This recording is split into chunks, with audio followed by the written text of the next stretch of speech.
Morning children. पिछली हमने हमारी हिंदी की क्लासेस में लैंग्वेज सब्जेक्ट पढ़ा था। आज हम पढ़ेंगे लिटरेचर, हिंदी लिटरेचर यानी कि हिंदी 1। ठीक है, ये आपकी हिंदी 1 की बुक है। इसका हम आज चैप्टर 2 पार्ट 2 सच्ची जीत पढ़ेंगे। ठीक है, तो चलिए शुरू करते हैं। पार्ट 2 सच्ची जीत ये एक कहानी है, 2 किसानों की कहानी है। ठीक है, किसकी कहानी है? 2 किसानों की कहानी है। ठीक है, सच्ची जीत यानी कि हमेशा सच्चाई की जीत होती है। ठीक है, किसी गांव में बहादुर सिंह और राम सिंह नाम के 2 किसान रहते थे। ठीक है, एक गांव होता है, उसके अंदर बहादुर सिंह और राम सिंह इस नाम के 2 किसान रहते थे। ठीक है, क्या नाम था किसानों का? बहादुर सिंह और राम सिंह। ठीक है, बहादुर सिंह बहुत घमंडी और लड़ाकू था। ठीक है, बहादुर सिंह जो होता है किसान, वो बहुत ही घमंडी और लड़ाकू था। ठीक है, उसका स्वभाव कैसा था? बहुत ही घमंडी, उसको बहुत अपने आप पर बहुत घमंड था, बहुत स्वाभिमान था। ठीक है, और वो बहुत ही लड़ाकू था, यानी कि हर टाइम वो किसी न किसी से झगड़ा करता था। कभी इस व्यक्ति से झगड़ा किया, कभी इस व्यक्ति से झगड़ा किया, यानी झगड़ालू टाइप का था। ठीक है, जबकि राम सिंह बहुत ही सज्जन और मिलनसार व्यक्ति था। जबकि जो दूसरा किसान था, जिसका नाम क्या था? राम सिंह। ठीक है, वो बहुत ही सज्जन यानी कि बहुत ही अच्छा व्यक्ति था। सज्जन मतलब क्या? बहुत ही अच्छा व्यक्ति। और मिलनसार, मिलनसार का मतलब होता है जो हर किसी के साथ घुल मिल जाए, अच्छे से एडजस्ट हो जाए। ठीक है, तो वो बहुत ही स्वभाव से बहुत ही अच्छा होता है। लेकिन बहादुर सिंह कैसा था? बहुत ही झगड़ालू, बहुत ही घमंडी, है ना। तो जबकि राम सिंह बहुत ही अच्छा होता है, वो सबके साथ बहुत अच्छे से बात करता है, वो ना किसी के साथ झगड़ा करता है, वो सबके साथ मिलजुल कर रहता था। मिलनसार का मतलब मिलजुल कर रहना। लोग राम सिंह को बहादुर सिंह से दूर रहने की सलाह देते थे। अब उस गांव के अंदर जितने भी अदर लोग थे, दूसरे लोग थे, वो हमेशा राम सिंह को क्या कहते थे? राम सिंह यानी कि जो अच्छा वाला किसान था, ठीक है, उसको बहादुर सिंह यानी कि जो बुरा किसान था, जो झगड़ालू किसान था, उससे दूर रहने की सलाह देते थे। क्यों? क्योंकि वो बहुत झगड़ालू टाइप का था। ठीक है, तो उसको सब कहते थे कि नहीं, आप उससे दूर रहो, आप बहुत अच्छे व्यक्ति हो। ठीक है, आप उस झगड़ालू व्यक्ति से दूर रहो। इस पर राम सिंह कहता, ठीक है, जब लोग उससे इस तरह की बातें करते कि नहीं, आप बहादुर सिंह जो बुरा किसान है उससे आप दूर रहो, तो राम सिंह वापस क्या जवाब देता था? यदि वह मुझसे झगड़ा करेगा तो उसे मार डालूंगा। ठीक है, राम सिंह लोगों को वापस क्या रिप्लाई करता था, क्या जवाब देता था? कि अगर उसने मुझसे झगड़ा किया तो मैं उसको मार डालूंगा। तो चिल्ड्रन, आपने यहाँ पे एक चीज नोटिस की होगी कि मैंने यहाँ पर इस तरीके से 2 कॉमा ऊपर बनाए हैं, और जब ये बात यहाँ पर खत्म हो गई है तो मैंने यहाँ पर भी 2 कॉमा बनाए हैं। ये हम जब इसका उपयोग हम जब करते हैं, जब हमें कोई बात कहता है तो उस बात को अपन एज इट इज सामने वाले को बताते हैं, तब ये जो कॉमा होते हैं ऊपर 2 कॉमा, ये यूज लिए जाते हैं। ठीक है, ये हो गया लैंग्वेज का पार्ट। अब देखते हैं आगे कहानी में क्या होता है। जब यह बात बहादुर सिंह को पता चली तो वह आंख बबूला हो गया। जब ये बात बहादुर सिंह को पता चलती है कि भाई वो जो अच्छा वाला राम सिंह किसान है, ठीक है, वो ये कह रहा है कि भाई अगर उसने मुझसे झगड़ा किया तो मैं उसको मार डालूंगा, है ना, तो वो उसको पता चलती है तो वो आंख बबूला।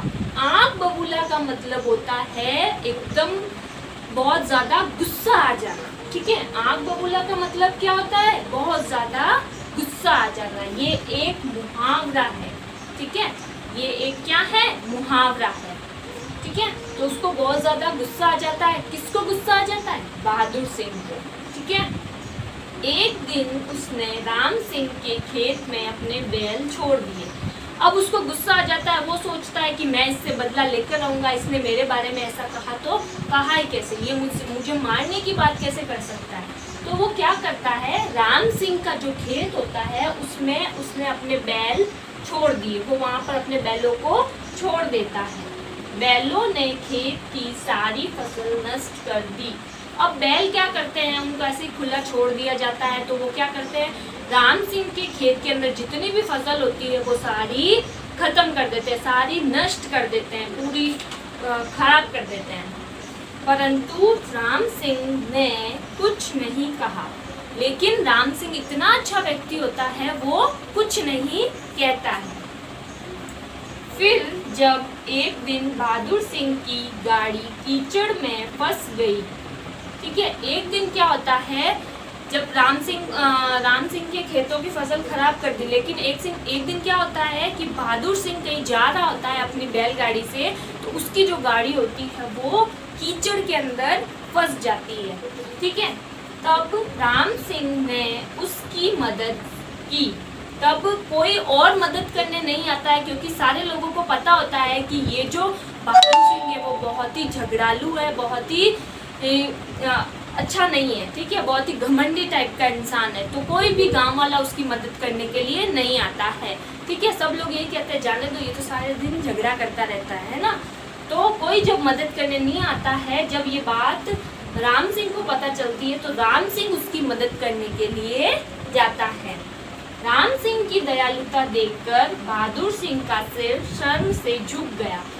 जब वो राम सिंह की ये दयालुता देखी उसने, बहादुर सिंह ने, ठीक है, बहादुर सिंह ने देखा कि मैंने इसकी फसल नष्ट की, मैंने इसका सब कुछ खराब कर दिया, फिर भी ये मुझ पे गुस्सा नहीं हो रहा है, ये मेरी हेल्प करने आया है, मेरी मदद करने आया है, तो उसकी ये दयालुता यानी कि उसकी ये अच्छी भावना देखकर वो उसका सिर शर्म से झुक गया। किसका? बहादुर सिंह का, है ना।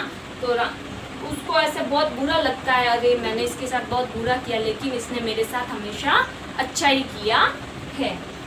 और उसी दिन से वह सबके साथ अच्छा व्यवहार करने लगा, और उसी दिन से वो ये सोच लेता है, ये ठान लेता है कि आज के बाद मैं भी बहुत अच्छा किसान बनूंगा, मैं भी सबके साथ झगड़ा नहीं करूंगा, मैं भी सबके साथ मिलजुल कर रहूंगा, ठीक है। सो चिल्ड्रन, इस कहानी से हमने क्या सीखा? इस कहानी से हमको ये शिक्षा मिली कि बुराई को हमेशा अच्छाई से जीता जा सकता है, यानी कि बुराई कितनी भी ज़्यादा क्यों ना हो, ठीक है, बुरे लोग कितने भी ज़्यादा बुराइयाँ क्यों ना करते हो, बुरे काम क्यों ना करते हो, लेकिन हमें हमेशा उन लोगों के साथ में अच्छा ही करना है, तभी हम उसको जीत सकते हैं, ठीक है ना। यानी कि बुराई को बुराई नहीं बदल सकती है, ठीक है ना। अगर कोई व्यक्ति अपने साथ बुरा करेगा, अपन भी उसके साथ बुरा करेंगे, तो वो अच्छा नहीं होगा, ठीक है, उससे बुराई और बढ़ती जाएगी, ठीक है। लेकिन जब कोई बुरा कर रहा है हमारे साथ, फिर भी हमें उसके साथ में अच्छा करेंगे, तो एक न एक दिन उसको भी समझ में आ जाएगा कि बुराई एक गंदी चीज़ है, ठीक है। Thank you. सो चिल्ड्रन, अभी हम लोगों ने सच्ची जीत चैप्टर पढ़ा था, ठीक है, पार्ट सच्ची जीत पढ़ा था। अब मैं आपको इस पार्ट के कुछ कठिन शब्द बताऊंगी जो आपको अपनी हिंदी 1 यानी कि हिंदी लिटरेचर की नोटबुक में करना है, ठीक है। हिंदी 1 यानी कि हिंदी लिटरेचर की नोटबुक में आपको ये कठिन शब्द करने हैं। पार्ट 2 सच्ची जीत, इसके कठिन शब्द। पहला है घमंडी। क्या है? घमंडी। लड़ाकू, सज्जन, प्रेम पूर्वक, झगड़ालू, अहित, आग बबूला, नष्ट, वर्षा, कीचड़, सहायता, कमजोर, शक्तिशाली, दयालुता, शर्म, व्यवहार, क्षमा, परिवर्तन, नम्रता, अच्छाई। तो चिल्ड्रन, आप सब लोगों को आपकी हिंदी 1 यानी हिंदी लिटरेचर की नोटबुक में ये सारे डिफिकल्ट वर्ड्स लिखने हैं और इनको बोलते हुए, ठीक है, वापस रिपीट एंड रिपीट बोलते हुए आपको 2 टाइम्स लिखने हैं। जैसे घमंडी लिखा, उसके सामने 2 बार और आपको घमंडी लिखना है और उसको बोलते जाना है, ठीक है। Thank you.